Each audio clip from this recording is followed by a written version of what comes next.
दोस्तों अगर आपको एक ऐसा कमरा मिल जाए जिससे आप कुछ भी विश करें वो आपको मिल जाए तो आप क्या मांगोगे। ऐसा ही होता है इस कहानी में, जहाँ एक कपल एक घर खरीदते हैं और उसमें एक कमरा ऐसा होता है जहाँ पर कोई भी विश करते हैं वह पूरी हो जाती है। लेकिन प्रॉब्लम तब खड़ी हो जाती है जब उस रूम में लड़की एक बच्चे को मांग लेती है। अब उस बच्चे की वजह से लाइफ में क्या क्या प्रॉब्लम आती है जानेंगे इस वीडियो में।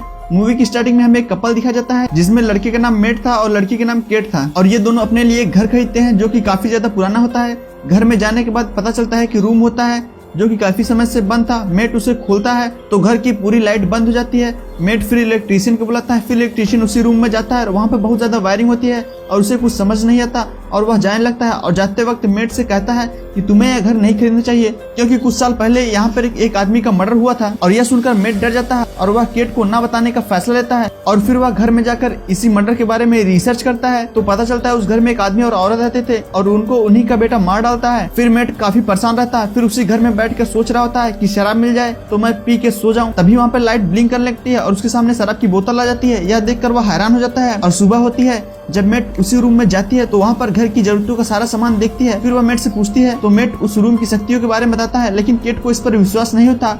वह चेक करने के लिए उस रूम से पैसे मांगती है तो उस रूम के एक कोने में ढेर सारा पैसा आ जाता है। फिर दोनों रूम की शक्तियों को खूब इस्तेमाल करके घर की सारी जरूरतों को पूरा करते हैं। फिर लड़की उस रूम में जाकर फैमिली प्लानिंग करती है और एक बच्चे को विश करती है और उसे एक बच्चा मिल जाता है। जब मेट ये सब देखता है तो केट के ऊपर गुस्सा हो जाता है और फिर दोनों में लड़ाई हो जाती है। और फिर मेट मर्डर के बारे में रिसर्च करने लगता है और पता चलता है इस रूम के कहने से ही मर्डर ने अपने पेरेंट्स को मार डाला था। और मेट उस किलर से मिलने चला जाता है और बातें करता है। किलर बोलता है जितनी जल्दी हो सके उस घर को खाली कर दो। फिर वहां से मेट अपने घर के लिए रवाना होता है और फिर रास्ते में आके पेट्रोल डलवाता है और जेब में जैसे ही पैसे के लिए डालता है, पैसे निकालता है तो वहां पे धूल बन जाता है। फिर मेट घर आता है और पैसों को निकालकर बाहर को फेंकता है और देखता है बाहर सभी पैसे धूल बन जाते हैं। इसका मतलब था उस रूम से मिली हुई चीजें को अस्तित्व सिर्फ उस रूम तक था, उसके बाहर वो मिट्टी था। फिर केट बच्चे को लेकर घर से बाहर जाने लगती है। मेट उसे रोकता है लेकिन रीजन नहीं बताता और मेट नहीं मानती। वह बच्चे को लेकर बाहर चली जाती है तो बच्चा रोने लगता है और उसकी स्किन बदलने लगती है। और फिर जब उसे अंदर लेके आते हैं तो बच्चा 7-8 साल बड़ा हो जाता है। मतलब घर से बाहर जाने पर उसकी लाइफ बहुत तेजी से बढ़ने लगता है। इसका मतलब घर से बाहर जाने पर उसकी लाइफ बहुत तेजी से बढ़ेगी और बूढ़ा होकर मर जाएगा। फिर एक दिन बच्चा उसी रूम में जाता है और सारी सच्चाई जान लेता है कि वह दुनिया में कैसे आया और उसके पास सुपर पावर भी है। फिर मेट के पास उसी किलर का फोन आया और वो सारी बातें बताया कि मेरे पेरेंट्स भी उसी रूम से मुझे मांगे थे और मुझ पर पाबंदी लगाए थे और मुझे बाहर नहीं जाने देते थे। और मुझे उसी रूम ने कहा था जो तुम्हें दुनिया में लाया है उन्हें तुम मार दोगे तो तुम आजाद हो जाओगे, बाहर भी जा सकोगे,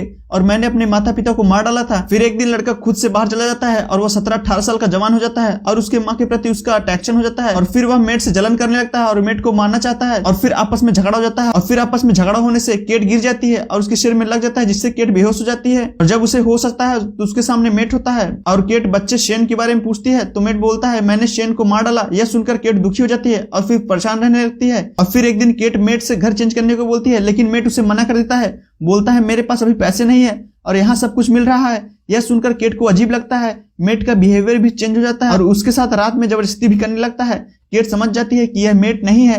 फिर हमें मेट को दिखाया जाता है जो कि दूसरे रूम में बंद होता है और वह तोड़कर उसे घर में पहुंचता है। तो वहां पे केट दो मेट को देखती है और देखकर हैरान हो जाती है और वह पहचान नहीं पाती। और केट के द्वारा शेन कहने पर बच्चे वाला मेट रिस्पॉन्स करने लगता है और मेट समझ जाती है। तभी मेट शेन को धक्के मार के घर से बाहर कर देता है और वह बाहर जाते ही जल्दी से उसका उम्र खत्म हो जाता है और वह बुढ़ा होकर वहीं पे मर जाता है। और फिर दोनों की लाइफ नॉर्मल हो जाती है और वह उस घर को छोड़ देते हैं। तो फ्रेंड्स आई होप आपको ये कहानी अच्छी लगी हो तो वीडियो को लाइक करके चैनल को सब्सक्राइब कर दीजिए।